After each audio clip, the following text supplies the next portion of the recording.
Okay, let's go ahead and do an example. Okay, we will let f equal to, we're going to use the same vector field as before, so we have cosine of xy, and we have sine of x squared y, actually kind of a complicated vector field. We have c of t, which is as before. We'll write the parameterized version, which is 4 cosine of t and 2 sine of t, or we'll write it in Cartesian, x squared plus 4y squared equals 16. It is the ellipse centered at the origin, major focal radius 4, minor focal radius 2. So we're going to go ahead and calculate both integrals. We're going to calculate the line integral. We're going to calculate the double integral. So let me go ahead and start this over here. Let me just draw out our particular region so we remember what we're talking about here. So we have this ellipse. This is minus 4, this is 4, this is 2, this is minus 2. So we're going to go ahead and calculate the line integral. We're going to integrate in the counterclockwise direction, keeping the region to our left, and then we'll go ahead and calculate the double integral.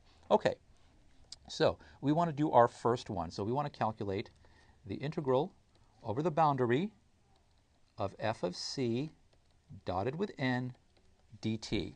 Well, f of c, that's going to equal, let me do this a little bit below so that I have as much room as possible. So let me see, I've got, so the f of c part, I'm just going to put in c into f. It's going to equal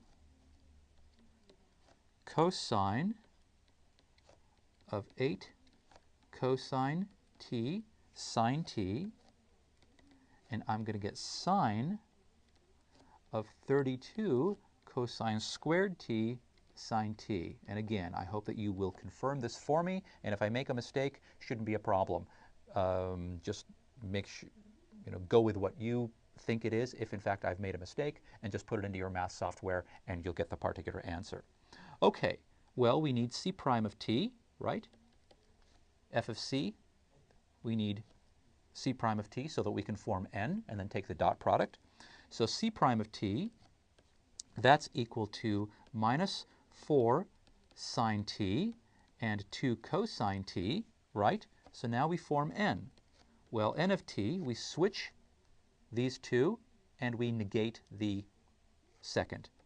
So this equals 2 cosine t, and this becomes minus 4 sine t minus minus 4 sine t, so it becomes 4 sine of t. So now let's go to blue. So now I have my f of c, that's this one. I have my n of t, that's this one.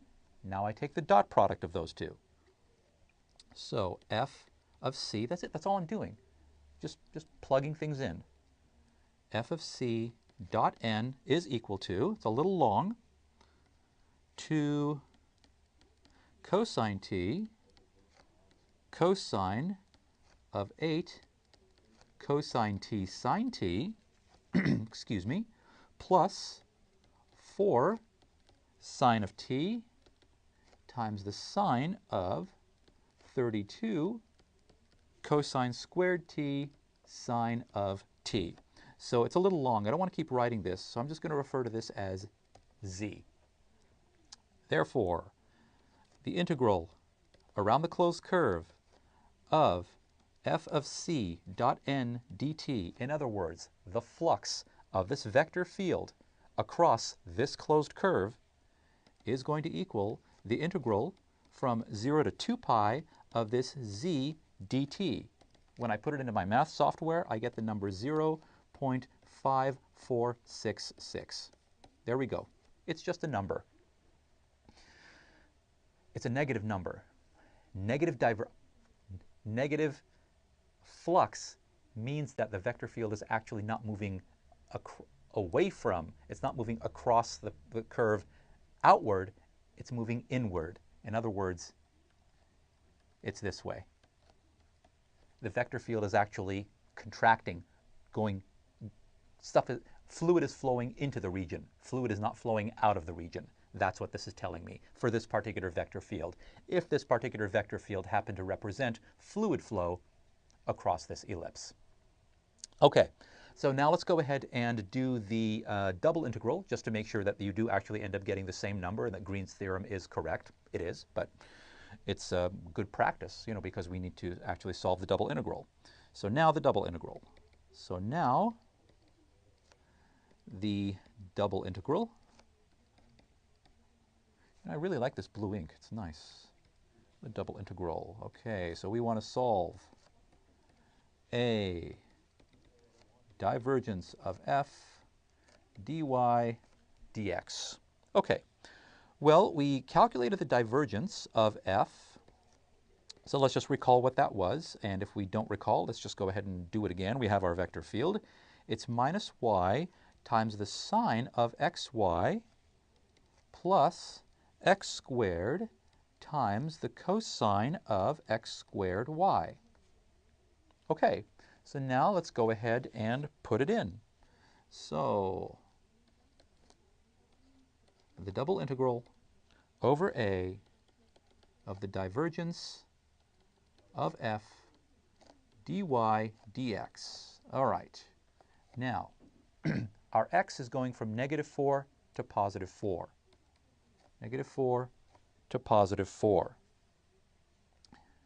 Our y is moving from -16 minus x squared under the radical divided by 2 all the way up to radical 16 minus x squared over 2, the positive.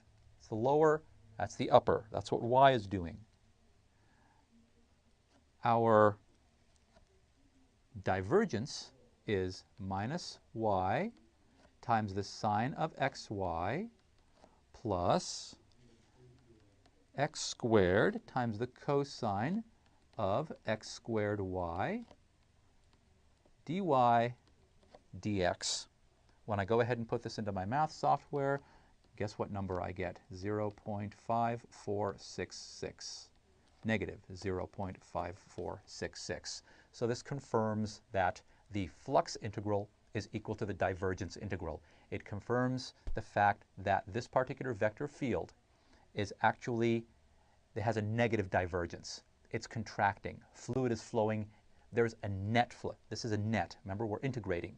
At a different point, at different points inside there, you might have a positive divergence, but when you add up everything, the net flow is into the region.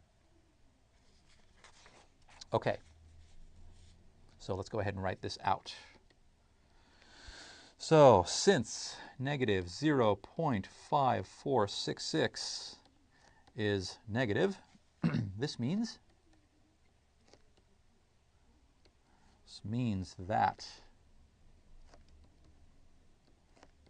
there is a net flow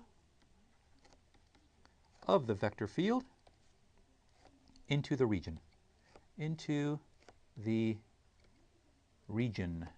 In other words, if we have our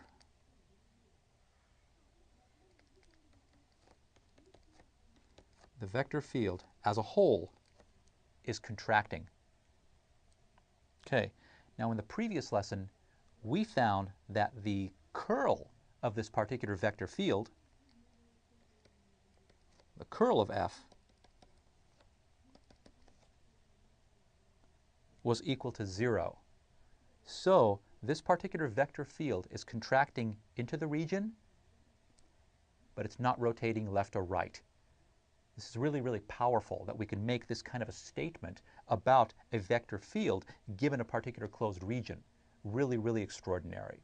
Okay, thank you for joining us here at Educator.com for Divergence and Curl. We'll see you next time. Bye-bye.